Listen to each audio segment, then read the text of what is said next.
네, 그러면 2부 토론회 진행하도록 하겠습니다. 네, 저는 진행을 맡은 희년과 코이노니아의 윤영종 대표입니다. 네, 오늘 두 분 발제 너무 감사드리고요. 네, 저희가 이제 그 한국 뭐 자본주의를 구성할 때 저희가 이제 자산이라고 하는 부분, 또 경제 활동이라고 하는 부분이 사실 부동산과 금융 이렇게 크게 나눠질 수가 있습니다. 그래서 오늘은 이제 부동산에 관련된 이것을 어떻게 희년의 정신은 어떻게 부동산 분야에서 또 실천해서 재원을 어떻게 쓸 것이냐, 또 금융 부분을 어떻게 하면 신현의 원리로 금융 부분을 어떻게 할 것이냐, 거기에 대한 어떤 실천적 대안들까지 저희들이 살펴볼 수 있었던 부분인데요.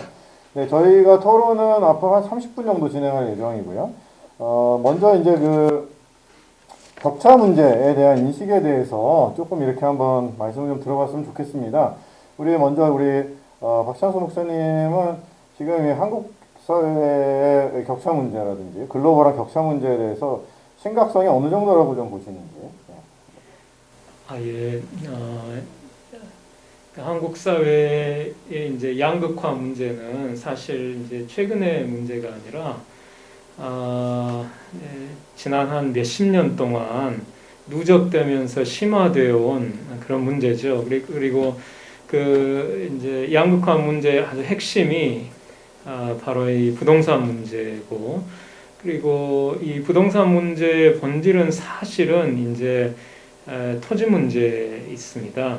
그래서 많은 분들이 이제 토지 문제 하면 과거 그 농경 시대 때 그 농지가 중요했던 그때나 이제 중요한 문제지, 지금은 그게 별 문제 아니지 않느냐, 이제 이런 오해를 많이 하시는데, 이제 아까 제 말씀드린 것처럼 한국 사회의 그 토지 가격 총액이 8천조 원을 돌파했다고 하는 점, 그리고 그 토지의 그 사용 대가인 지대가 연간 300조 원이나 된다는 것은 이 토지 문제가 한국 사회에서 가장 비중이 크고 중요한 문제라고 하는 것은 이제 단적으로 드러내는 것이죠. 우리 토지라고 할 때는 이제 농지만 있는 게 아니라 이제 사실 도시 상공용지의 그 토지 가격이 농지에 비해서 몇천 배 더 비싸죠.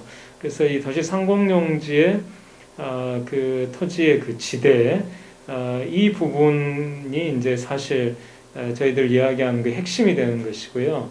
그리고 그러면 그 지대를 왜 사회가 환수하는 게 정의롭다고 저희들이 얘기를 하는가 하면, 지대의 발생과 그 상승에 세 가지 요인이 있습니다. 천연, 공공, 민간. 천연이라고 하는 것은 여기에 뭐 온천이 있거나 그런 게 이제 발견이 되면 순식간에 이제 그 지대가 폭등을 하죠. 그 공공이라고 하는 것은 이제 그 사회 공동체를 대표하는 중앙정부나 지방정부가 지하철이라든가 그런 걸 이제 건설하면서 지하철 역사 주변에 지대가 이제 역시 순식간에 폭등을 하는 그런 경우를 말합니다. 민간이라고 하는 것은 이제 서울 명동에 이제 지대가 이제 한국에서 제일 비싼데, 그 왜 비싸냐면 민간의 경제 활동이 활발해서 비싼 것이거든요. 그래서 이 천연, 공공, 민간 이 세 가지에 의해서 지대가 발생을 하고 또 상승하기 때문에, 그러면 그 천연, 공공, 민간은 결국 천연이라고 하는 것은 하나님께서 사회 공동체 우리 모두에게 주신 선물인 것이고, 공공과 민간이라고 하는 것은 바로 우리 사회 공동체가 사회 공동체를 대표하는 정부가 또 사회 공동체 우리 민간의 경제 활동이 활발해서 지대가 발생하고 상승하는 것이기 때문에, 이 세 가지 요인에 의해서 발생 상승하는 지대를 사회가 환수하는 것이 정의로운 것이 되고, 반대로 사회의 것인 이 지대를 지주가 토지 소유권을 명목으로 독차지하는 것은 사회의 것을 도적질하는 그런 행위가 되는 것이죠. 이제 그렇기 때문에 저희들은 이제 지대를 환수해서 이렇게 공유하고 균등 분배하는 것이 타당하다고 보고, 이제 그 일환으로 이제 지대 조세제를 저희 주장을 하고 있습니다. 네, 감사합니다. 네, 그 격차 문제 플러스 지대 조세제에 대한 간단한 개요까지 말씀해 주셨고요. 네, 우리 김재환 센터장님, 격차 문제에 대한 심각성 현장에서 느끼시는 것도 있고. 예, 그 저희가 이제 단체 조합원 교회들에 가서 무기명으로 이제 대출 신청서를 받아요. 상담 신청도 받고. 근데 저희가 이제 신기했던 게 서울에 있는 한 이제 중앙교회인데 그 교회는 지방에서 온 학생들이 많이 가는 걸로 유명한 교회였어요. 근데 담임 목사님이 처음에는 우리 교회 청년들이 뭐 부채 문제가 심각하겠냐 그랬는데 이제 뚜껑을 열어보니까 너무 심각했다고. 청년부 회장부터 해서 임원들부터 해서 신청이 많이 들어왔어요. 그래서 상담을 해보니까 부채 문제가 사실 심각했던 거죠. 그래서 이제 그 청년들 한 명 한 명 상담도 하고 대출도 하고 그랬는데 또 얼마 지나서 일산에 있는 한 교회에 저희가 똑같은 형식으로 가서 신청을 받았는데 그때는 신청이 한 명밖에 안 들어왔어요. 교회 두 교회가 규모가 그렇게 큰 차이는 없고 비슷비슷한데 그래서 이제 저희는 이제 놀랬죠. 이 교회는 왜 이렇게 신청이 많이 들어오고 이 교회는 왜 이렇게 신청이 적었지? 봤더니 이 일산에 있는 교회는 대부분 청년들이 부모님이 일산에 집을 소유하고 있고 올해 그 어렸을 때부터 서울이나 경기도 일산에 살아왔던 친구 그 청년들이었던 거예요. 그래서 지방에 있는 청년들이 유입이 거의 안 된 청년부였고 서울에 있는 그 교회는 지방 청년들이 대거 유입하는 교회였던 거예요. 그러면 지방에 있는 대학생들 혹은 청년들이 서울에 왔을 때 주거비를 위해서 혹은 생활비를 위해서 대출을 받을 수밖에 없는 구조구나 이거는. 그런데 이제 저희가 좀 각성이 됐던 거는 교회 교육자분들은 이제 그런 사정 자체를 잘 모르시는 거죠. 우리 교회 부채 문제로 고통받는 청년들이 있을까? 아니면 우리 교회 청년들은 그래 그나마 좀 여유롭게 사나? 이런 것에 대한 이제 그 이해가 이제 교회 안에서 조금 이제 부족한 거죠. 교회 내에서도 격차들이 많이 교회 간의 격차도 네. 있고 교회 안에서도 격차가 그렇죠. 있는데 이렇게 들여다보고 환기를 시키고 하면 이제 속속들이 나오는 거죠. 그래서 저는 이제 그거를 좀 이제 격차 문제라고 했을 때 그 사례가 떠올랐어요. 네. 그래서 저희 안에서도 아 이런 게 보이는구나. 지방에서 올라온 청년들이 갖고 있는 그런 이제 출발선 자체가 다른 문제들 이걸 어떻게 좀 해소하고 서로 도울 수 있을까 이런 고민이 좀 되더라고요. 사실 이 격차 문제는 사실은 뭐 수도권과 지방의 격차 문제도 사실 굉장히 심각한 부분이고요. 그리고 자산의 격차뿐만 아니라 또 부모들의 어떤 그 직업에 따른 격차, 또 학력에 따른 격차도 사실 상당하죠. 그래서 저학력 부모 슬하에서 자란 자녀들이 대학 진학 확률이나 뭐 이런 것들이 있어서 현저하게 떨어진다는 통계치도 있고요. 그러니까 결과적으로는 이런 그 국내외 내에서의 자산 격차 문제도 사실 상당히 심각하고 이것을 해외로 넓히면 사실 엄청난 또 격차들이 글로벌하게 이제 상상할 수 없는 격차들이 사실은 상존하고 있는 것이 사실 지금 우리 지구촌입니다. 그래서 이제 선진국에 대한 목마름들이 많이 있는데 사실 대한민국은 이미 선진국이라고 볼 수가 있거든요. 선진국에 막 진입한 신흥 선진국이다 이렇게 봐도 사실 과언이 아닙니다. 그렇게 됐을 때 저희들이 이제 경제력으로 봤을 때 선진국이라고 하는 부분으로 선진국을 다 규정할 수가 없죠. 결국 멘탈이나 국민 의식 또 리더십에 대한 부분, 사회적 책무, 글로벌 시민 의식 이런 것들이 다 함께 신장돼야지 우리가 진정한 선진국 국민이다 이렇게 볼 수가 있는 것이기 때문에 사실 우리가 이제 국내 문제에 너무 이렇게 천착하기보다도 글로벌한 문제에 같이 연동해서 볼 필요가 있다. 왜 그러냐면 우리가 글로벌 문제하면 늘 미국, 중국 뭐 이렇게 양강제도에서 어떻게 살아남을까를 고민하는 건데 사실 우리나라가 상당히 강서국가거든요. 그러니까 강서국으로서 우리의 책무는 없는가에 대해서 좀 더 적극적으로 고민해 볼 필요 있다. 그런 생각을 해봅니다. 자, 그럼 조금 더 전문적인 내용들로 좀 들어가도록 하겠습니다. 그래서 저희가 그 지대에 대한 부분에 대해서 아마 굉장히 생경한 분들도 있을 것 같아서 조금 질문을 좀 드려보면은요. 지대는 어떻게 산출하죠? 지대. 예. 기술적으로는 이제 한국 사회의 토지 감정 평가원, 이제 그 감정평가원, 감정평가원에서 해마다 이제 공시지가를 산정해서 발표를 하죠. 네. 그 시스템을 활용해서 공시지대를 해마다 산정해서 이렇게 발표를 합니다. 한국감정원에서 공시지대를 발표하면 그걸 예. 통해서 그 공시지대를 보면 그게 8천조 정도 됐다. 이렇게 되는 건가요? 그 그 지가총액이랑 지가총액이 비슷한 거죠? 8천조, 네, 이제 지대총액은 연간 300조 원으로 추정이 되는데, 네. 그러니까 이제 지금 공시지가를 산정한 시스템이 전국의 수천만 필지를 다 조사해서 하는 게 아니라 수만 개의 필지를 표준지로 선택해서 조사를 하고 그걸 기준으로 해서 주변을 비교해 가지고 이렇게 그렇죠. 산정을 네. 하거든요.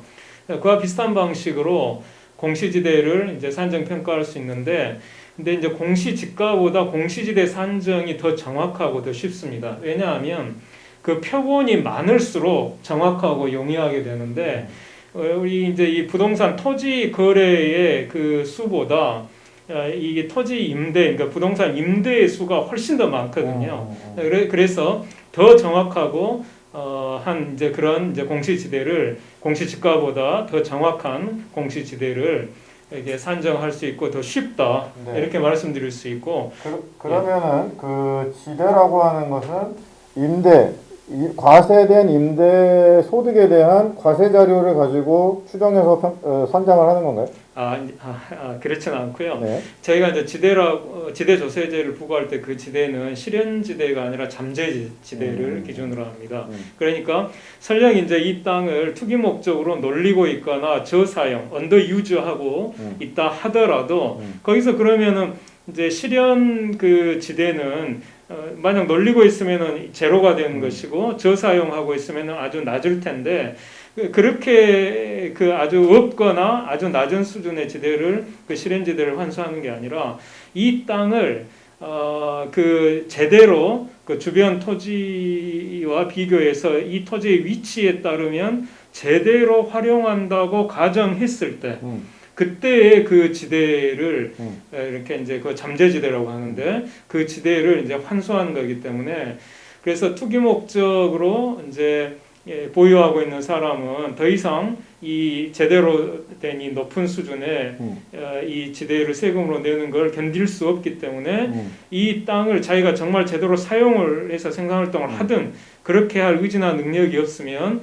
이 땅을 다른 제3자에게 빨리 매각해서 넘기는 게 자기가 이제 덜 손해 보는 게 되겠죠.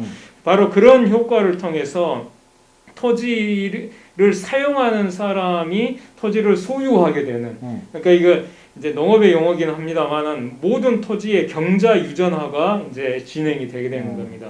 그래서 지금은 이제 토지 소유자와 토지 사용자가 다르고, 그래서 토지 사용자로부터 지대를 이제 건물 임대료와 같은 걸로 건물주가 이제 가져가면서 격차가 점점 더 벌어지는 시스템이잖아요. 근데 그게 아니라 지대조사 실행이 되면 이 토지 사용자와 토지 소유자가 이퀄되기 때문에, 그래서 모든 땅의 경자 유전화가 진행되기 때문에 부의 분배에 있어서 상당한 정도로 그 평등이 진행될 수 있다. 네. 이렇게 볼 수 있습니다. 현재 우리나라 지대세는 보유세와 거래세가 있죠. 그래서 보유세로는 재산세와 종부세가 있고, 거래세는 취득세와 양도세가 있겠죠.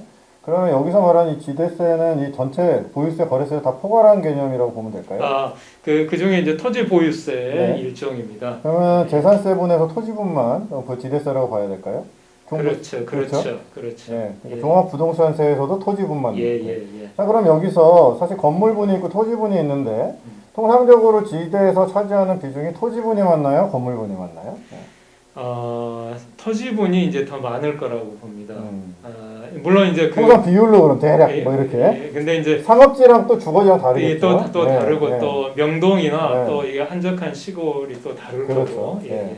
대략 어느 정도 비중으로 토지분과 건물분의 차이가 있을까요? 이제 지난번에 한국은행에서 그 주택 가격을 통계를 발표를 하면서 주택 가격의 3분의 2가 지가라고 얘기를 했거든요. 3분의 1이 그냥 건물분인 거고. 건물은 사실 감가상각되지 않습니까? 예. 시간이 지나면. 예. 그러니까 결국은 마지막에 남는 건 땅의 가치밖에 안 남는 예. 거죠. 그래서 재건축 아파트 같은 경우도 사실 그 지가가 전체를 다 자산의 대부분을 차지하고 있다. 부동산 가격에. 예. 그렇게 봐야 되는 거예요. 지금 잘 말씀해 주셨는데, 네. 사실 이제 이 부동산 투기라고 하는 것은 토지 투기가 됩니다. 왜냐하면 지금 말씀하신 것처럼 토지 위에 이제 건물이 서가지고 그 건물은 시간이 지날수록 낡아가거든요. 그래서 건물분의 가치는 시간이 지날수록 떨어지는데 그런데 왜 이 부동산 이 가격이 이렇게 전체 가격은 상승하는가 하면 인구 증가와 사회 발전에 따라서 이게 왜 상승하는가 하면 이 건물이 낡아감에 따라서 하락하는 건물분의 가치보다 더 가파르게 이걸 상쇄하고도 남을 정도로 더 가파르게 이 토지분의 가치가 상승하기 때문이거든요. 네. 그렇기 때문에 이제 이 상승하는 토지분의 가치, 토지분 임대료, 이 지대를 노리고 사실은 일어나는 겁니다. 근데 사람들은 그걸 얼른 잘 인식을 못할 수 있는데 본질은 그래서 이제 토지에 있는 것이고, 그렇죠. 그래서 이제 부동산 문제를 해결하는 길은 사실 토지의 지대를 환수하는 이 강력한 이제 토지 개혁이 그 해법이라고 이제 볼 수가 있는 것입니다. 네. 사실은 이제 우리나라 이 지금 부동산 지대세제는 토지분과 건물분을 합산과세를 하죠. 대부분. 그렇기 때문에 토지분이 얼마고 뭐 건물분이 얼마인지 몰라요. 대부분. 그렇죠? 근데 이걸 정교하게 자르면 건물분 감가상각 부분과 토지분이 갈릴 수 있죠. 왜냐하면 세무사에서는 이게 그 자산 평가를 할 때 건물 가치 평가를 하기 때문에 자산 감정 평가에서는 다 가능하거든요. 근데 이게 법제화되지 않았기 때문에 우리는 그냥 부동산으로 하고 부동산은 아파트 이렇게 하는 거죠. 그래서 근데 사실은 부동산의 근본은 땅이죠. 그죠? 그래서 오늘 얘기는 그 땅의 가치에만 과세를 하자. 건물의 가치에는 과세하지 않는다. 이런 거죠. 기본적으로는. 네. 그래서 이런 개념이 있다라고 하는 거를 한번 좀 알아주시면 좋겠고요. 거기서 참고로, 참고로 우리 이제 우리 국가의 그 세법에서 사실은 이렇게 토지분 재산세와 건물분 재산세를 따로따로 계산해 가지고 합산해 왔습니다. 네, 합산과세. 그래서 이제 그 시스템이 현재 이제 그대로 이렇게 그게 가장 합리적인 거고, 그래서 그걸 그대로 활용을 하면 이 토지분 임대료 계산하는 것은 일도 아니다 이렇게 말씀드릴 수 있습니다. 토지분 건물분을 사실 과세를 하거든요. 산정을 해서. 그러니까 그거를 건물분을 제하면 당연히 토지분이 나오니까 그거 가지고 우리가 토지의 가치를 평가할 수 있으니까 그거를 100% 과세할 수 있다라고 하는 거죠.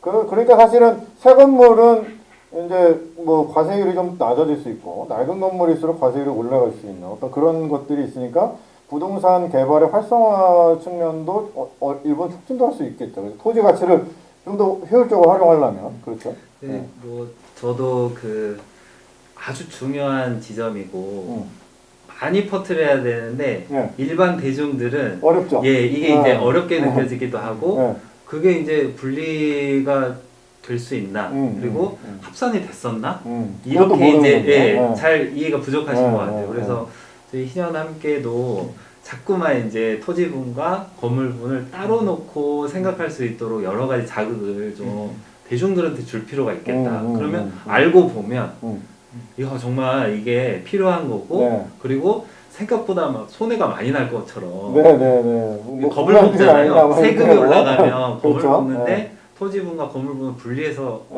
이제 과세를 한다라고 하면 더 정확하게 이해하실 수도 있고 세금에 대한 조세 저항감도 많이 줄어들 수 있겠다 이런 생각이 듭니다. 그래서 저는 이 지대조세제 문제는 사실은 이게 법제도만 바꾸면 제도적으로만 바꿔서 이것이 제도권으로만 들어와 버리면 사실 많은 부분의 오해를 상쇄할 수가 있다라고 생각이 듭니다. 그래서 이 부분은 저희가 조금 더 이제 앞으로 왜냐하면 선거가 되면 이제 여러 법제도 개편이나 정책 공약 같은 것들이 나오기 때문에 조금 더 정교하게 나중에 이 부분만 따로 떼서 또 한번 논의해 볼 수 있도록 그렇게 하겠고요. 두 번째 이제 그 금융 파트에서 사실 우리나라가 이 지금 사회적 금융이라고 하는 개념 자체가 생소하지 않습니까? 그러면은 제가 좀 궁금한 게 사실은 이제 법제도상으로 이 사회적 금융이 어떤 지금 포지셔닝에 있고 신한은행은 법제도적으로 혹시 문제가 뭐 위배되는 문제는 없는지 그거부터 한번 좀 말씀해 주시면. 그 저희 이제 신협 보통 잘 아시는 신협이 애초에는 이 협동조합형 금융 활동이라고 해서 조합원들에게 고루 이익이 이제 나누어질 수 있도록 금융 형태를 만든 거잖아요. 근데 지금은 이제 그 본질이 많이 이제 훼손이 됐고 그냥 금융권으로 넘어갔죠. 일반 금융회사가 된 거죠. 그렇죠. 그래서 이제 그 본질을 다시 회복하려면 새로운 법제도가 마련이 돼야 되는 거예요. 그래서 이제 협동조합형 은행이 우리나라에서는 아직 이제 법적인 이제 틀이 없어요. 협동조합은 예. 금융활동을 못하게 그쵸. 막아놨죠. 예. 금융업에서 보험업과 은행업을 막아놨죠. 유사수신이라고 예. 해서 이제 법에 저촉이 되는데 저희가 이제 운영위원이나 처음에 자문위원들 중에 이제 변호사분들도 계세요. 그래서 변호사분들이랑 이게 이제 어떻게 보면 유사수신으로 그렇죠. 걸릴 수도 있으니까 이게 어떻게 좀 이제 예민한 문제일 수도 있겠다. 네. 그래서 자문을 받았는데 변호사분들은 이제 금융감독원에서 이거를 들여다보려고 하면 문제가 될 수 있지만 또 공적인 의미가 있고 사회적인 가치가 있는 활동들은 또 오히려 장려를 해야 되고 이런 이제 자조금융, 청년 자조금융이 우리나라에서 한 30군데 정도 있습니다. 네. 그래서 그 30군데 정도 되는 이 자조금융이 사회적으로 의미가 있는 활동으로 오히려 이제 장려가 되고 이걸 뭐 법에 저촉이 되냐 마냐 이 문제를 떠나서 이제 공신력을 키워가는 거가 과제이고 이런 활동들이 곳곳에서 많이 이제 풀뿌리처럼 이렇게 확산되는 게 지금 단계에서는 좀 필요하다. 그래서 유럽 같은 경우는 이제 아까 야크은행 모델도 제가 소개를 해드렸는데 사회적 은행 연대체가 있어요. 유럽 안에. 그래서 그 연대체 안에서 각각의 은행들이 여러 가지 목적을 띠면서 금융활동을 하고 있거든요. 그럼 상호 간에 막 그쵸. 상호 대보도 막 이루어지고 막 이렇게 되나요? 그러니까 이제 뭐 그 조합원들한테 직접적으로 이익이 되는 은행도 있고 또 사회적인 가치가 있는 특정 활동이나 특정 기구나 특정 과제를 위해서 발족된 은행도 있고 그러니까 은행의 형태가 굉장히 다양한 거죠. 그래서 우리나라에서도 여러 가지 청년 자조금융 활동을 했던 분들 중심으로 이 청년 신여법 개정을 위한 여러 가지 이제 토론회도 열고 이제 계속 이제 분위기를 조성하려고는 하고는 있는데 아직은 이제 좀 미흡한 단계지만 희년은행이 바라는 거는 그 애들과 함께 이런 게 좀 더 확산될 수 있고 제도화될 수 있도록 많이 하고 제도화될 수 있는 노력도 별개로 또 같이 병행을 해가야 되겠다. 그럼 현재로서는 제도권 내에서는 법제화되어 있지 않기 때문에 법에 사각지대에 있다 이렇게 봐야 되나요? 근데 그냥 이제 묵인해 주는 건가요? 저희가 여러 가지 사례들을 좀 살펴보고 있는데 터무니 있는 집이라고 하는 이제 단체가 있어요. 터무니 있는 집. 그 단체는 주거 취약계층을 위한 주거지를 이제 제공을 하고 주거비 마련을 위한 대출도 해주고 있는데 이제 북서울 신협이랑 이제 MOU를 체결해서 소셜 예금 형태로 조합원들이 출자를 일정 기준에 따라서 하면 그 출자금은 이 터무니 있는 집에서 나가는 대출에 한해서 적용될 수 있도록 하는 기존 시스템. 금융권을 활용하는 그래서 방식이네요. 이제 신협이랑 같이 해서 그런 소셜 예금 형태로 약간 이제 사이길을 찾은 거죠. 그래서 신현은행도 그런 방법 또 여러 가지 법제화 그런 노력들 같이 좀 이제 구상을 하면서 이게 장기적으로 더 안정적인 시스템을 갖춰 나갈 수 있도록. 근데 내부적으로는 손색이 없을 만큼 저희가 시스템 개발은 다 이제 해놓고는 있어요. 그래서 이제 이중으로 크로스 체크하는 거 그리고 이제 이게 이제 그 서버에서 계속 조합원들이 확인할 수 있고 이게 이제 자동으로 이제 그 기록들이 이제 사람 손을 덜 거치면서 넘어갈 수 있도록 하는 방법. 그럼 고객 예치금 어디다가 하고 있나요? 그러면? 또 저희가 금융권에 넣어야 되지 않나요? 시중은행에 이제 예치를 해놓고 저희가 그때 인출이나 대출 업무를 하고 있습니다. 저희 그 조합원 두 분 다 조합원이셔서 저희가 이제 계속 소통을 하고 있는데 관건은 그건 것 같아요. 조합원들이 이 시스템에 대해서 잘 이해하시는 거 그리고 취지에 동감하시고 그렇죠? 그리고 이제 저희는 저희 나름대로 이 시스템을 더 정교하게 하는 거. 그러면 통상적으로 이제 은행 같은 경우는 부실을 예방하기 위해서 지급준비율이라고 하는 걸 하고 있지 않습니까? 그럼 희년은행의 지급준비율 기준은 어떻게 되나요? 저희가 이제 대손충당금이라고 해서 후원 이제 조합원분들이 조합비 후원금 그리고 이제 대출 수수료 등의 일부를 대손충당금으로 따로 마련을 해놔요. 그래서 손실이 발생했을 경우에 그 대손충당금을 이용해서 손실을 메꾸는 거죠. 그래서 이제 손실을 어떻게 처리할 건지도 이제 내규에 이제 정해놓고 있고 그런데 저희가 이제 그 아까 설명드렸듯이 재무상담을 베이스로 하고 현금 흐름을 계속 체크하는 노력을 하면서 교회랑 같이 이제 네트워크를 짜서 하다 보니까 이게 그 대손 손실률이 굉장히 낮아요. 그래서 오히려 이게 너무 보수적으로 운영하는 거 아닌가 오해를 살 수 있을 정도로 우량 이제, 금융권이네요. 네, 우량 뭐 어? 1%도 채 안 되는 상식들이 그래요?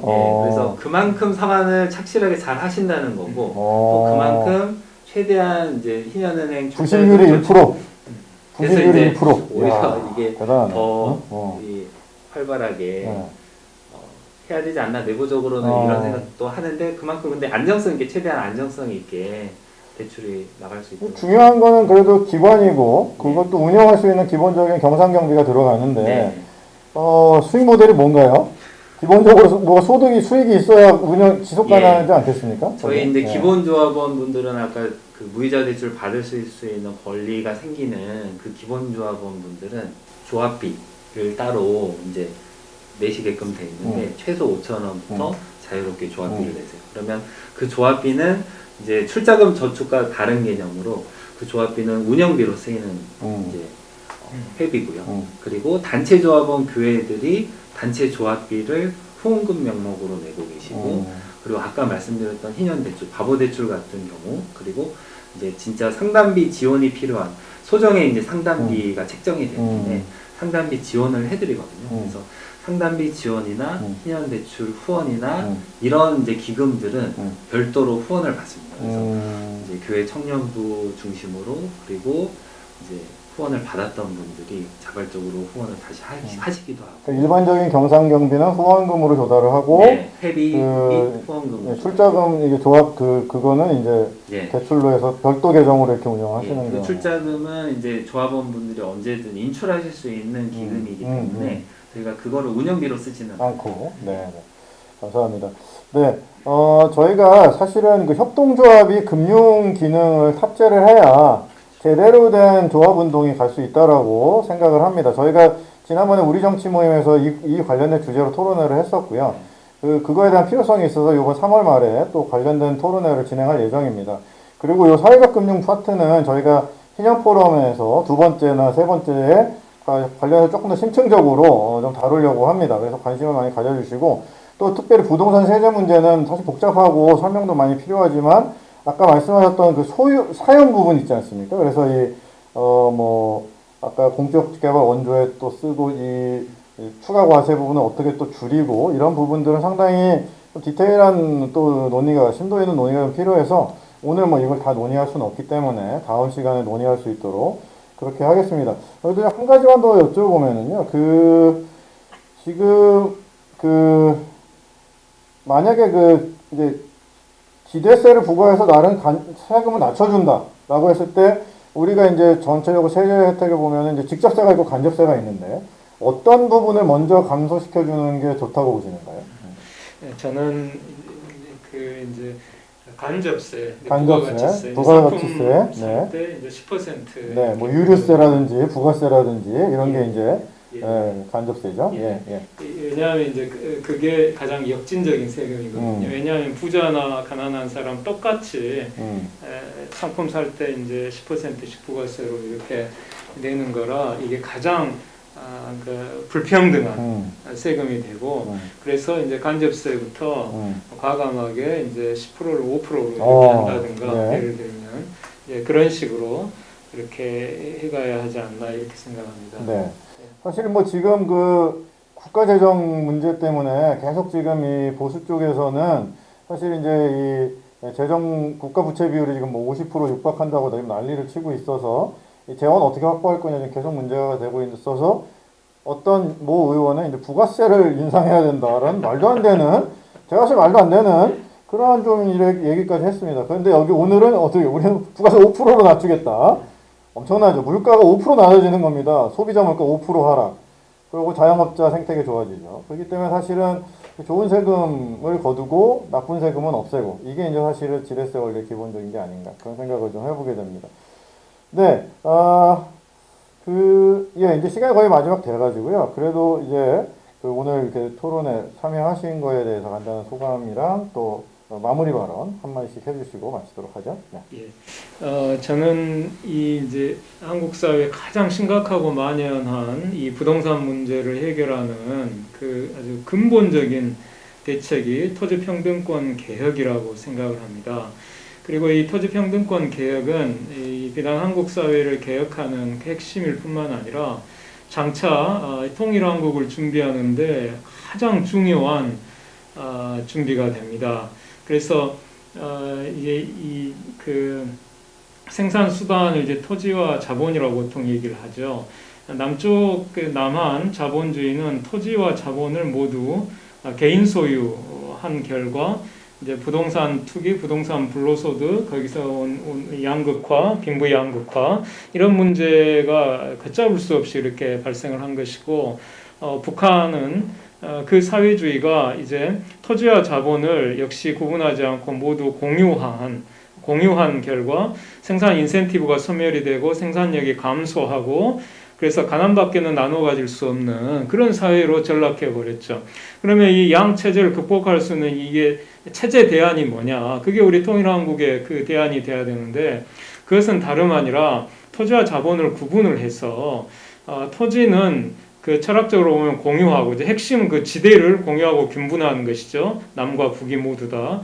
그리고 자본, 이건 노동 생산물의 일종이니까 이것은 생산자에게 그 개인 소유를 보장을 하는, 그래서 토지는 공유하고 자본은 사유하는 이런 체제로 통일한국을 이루어야 경제성장과 분배정의, 이것도 생태 환경까지 모두 이렇게 상당 정도 달성할 수 있는 정말 바람직한 그 통일을 이룰 수가 있다고 생각을 합니다. 그래서 통일한국을 준비하는 차원에서도 이 우리 한국의 이 자본주의를 정말 이 정의로운 체제로 개혁을 해내야 되고, 거기에 핵심은 토지평등권 개혁입니다. 예, 이상으로 마치겠습니다. 네. 예, 저는 이제 신한은행 활동가로 일하고 있다 보니까 이제 신한은행은 한 가지 이제 사례 운동일 수 있잖아요. 그래서 어떻게 보면 이 신한은행이라고 하는 활동 안에만 너무 국한해서 제가 좀 이제 시야가 협소해질 수도 있는데, 오늘 초대받아서 이론적인 토대나 정책의 과제들 이렇게 좀 소개를 해주셔서 제가 시야가 더 균형 잡힐 수 있었던 계기인 것 같고, 예, 초대해 주셔서 너무 감사드리고, 제가 좀 배운다는 생각으로 참석을 하게 됐습니다. 그래서 배우기도 하고 또 이 기회를 통해서 신한은행이라는 곳도 있다는 걸 또 소개도 해드릴 수 있어서 되게 유익하고 감사한 시간이었습니다. 네, 감사합니다. 네, 감사합니다. 희년 포럼 어떻게 보셨습니까? 네, 첫 번째 시간이라서 저희가 이번에는 전반적인 그 가이드라인 방향성 이 정도 저희가 말씀드리고, 아까 우리 박창수 의원님 말씀하셨던 부분, 남북 문제, 사실은 한반도에서 가장 큰 격차가 발생하고 있는 국가 간 격차가 사실 남북 간의 격차라고 볼 수가 있겠죠. 그래서 그것을 위한 해법, 사실 뭐 통일 무역론이라든지 통일을 할 필요 없다라고 하는 의견도 지금 많이 비등해지고 있는 상황이 있기 때문에, 사실 지금 뭐 한반도 통일을 논하는 것 자체가 과연 시기적으로 적절하냐라고 하는 얘기가 될 수 있는데, 사실 이것도 신현 정신에 의해서 남북 간의 격차를 어떻게 해소할 것이냐라고 하는 부분 상당히 중요한 이슈라고 생각이 됩니다. 그래서 이 부분은 나중에 따로 한번 좀 다뤄볼 생각이고요. 그래서 앞으로 희년 포럼 기대해 주시고, 또 저희가 조금 더 전문적이고 깊은 내용들을 다루더라도 계속 유튜브를 통해서 이렇게 검색해서 봐주시고, 또 관련된 것들 자료들 찾아보시면서 우리의 관심이 올라갈수록 사실 나라와 사회도 변할 수 있으리라고 생각이 됩니다. 네, 저희는 전반적으로 여기 계신 분들 총 4명, 네, 사회적 거리두기 원칙, 마스크 착용 원칙, 방역수칙 다 지켜서 저희가 촬영했다는 거 끝으로 말씀을 드리고요. 앞으로도 희년 포럼 많이 기대해 주시고 관심 기울여 주시면 감사하겠습니다. 오늘 참여해 주신 우리 두 분께 감사드립니다. 줌으로 참석하는 네. 분들 중에 질문이 올라왔나요? 네, 질문. 있어서 생산 수단으로서의 토지와 주거 용도의 토지로 구분할 수 있을 것 같습니다. 최근 6년간 수도권 아파트 값이 2배, 3배 상승했는데, 이미 주거용 부동산도 근로소득자는 고소득이라고 해도 자력으로 구입한다는 것이 불가능한 상황입니다. 더군다나 말씀하신 것처럼 생산수단으로서의 토지소득을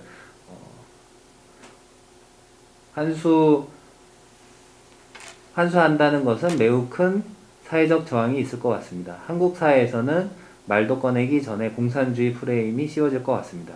그렇다면 이를 현실적으로 적용하기 위한 단계적 접근, 로드맵이 필요하지 않을까요?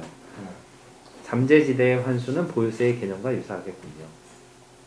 네, 이것은 뭐 질문이라기보다는 커멘트 정도라고 예, 그 독자 의견, 구독자 의견으로 저희가 좀 봤고요. 왜냐면 이걸 설명을 하면 저희가 한 10분 정도가 더 써야 될 것 같아서 네, 하는데 뭐 한 짧게 그냥 한두 마디만 예. 로드맵만 예. 예, 예. 로드맵은 이제 단기, 중기, 장기로 이렇게 나눠서 이렇게 그 단기에는 가령 아까 그 세금, 이제 조세 대책, 그러니까 생산 활동이나 이제 부가세 같은 거 이제 감면하고 하는 걸로 그러면서 또 이렇게 이제 예 그리고 중기, 장기로 이렇게 해서 경제에 미치는 쇼크를 최소화하면서 그렇게 이제 접근하는 그런 것이 이제 다 대안이 이제 마련이 돼 있고요. 그리고 지대세를 갖다 100% 한꺼번에 과세하겠다는 건 아니죠. 예. 그 비율을 올리겠다는 예, 비율을 거죠, 이제 점진적으로. 점차적으로 올려가서 네. 그 경제에 대한 쇼크를 최소화하는 것이 음. 굉장히 중요합니다. 네. 예, 그리고 이제 그렇게 하고 한 가지만 더 말씀드리면 무릇 그 개혁이라고 하는 것은 기득권층의 그 기득권을 위협하는 것이 그 본질입니다. 그렇기 때문에 기득권층의 저항은 필연적인 것이고 그래서 한국 사회 부동산 부자들의 조세 저항을 두려워하면 이 부동산 문제 해결, 이 개혁은 불가능합니다. 그래서 우리에게는 이제 사실은 이 부동산 문제에 대해서는 철학이 있어야 되고 그 철학을 가지고 무엇이 옳은 것인가. 그래서 그 길을 향해서 뚝심을 가지고 뚜벅뚜벅 이렇게 전진하고 아무리 이제 이런 빨갱이 프레임을 씌우든 그렇게 조세 저항을 하든 그게 굴하지 않고 그 개혁의 정도를 향해서 걸어가는 것이 매우 필요하고 그런 정치인들 또 그런 그리스도인들과 교회들이 한국의 이게 희망입니다. 예. 네, 맞습니다. 이 부분에 대해서는 저희가 그 부동산 희년과 부동산에 대한 내용으로 해서 저희가 조금 더 심도 있게 다루겠고요. 그때 좀 더 심층적인 내용들 같이 살펴보실 수 있을 것이라고 생각됩니다.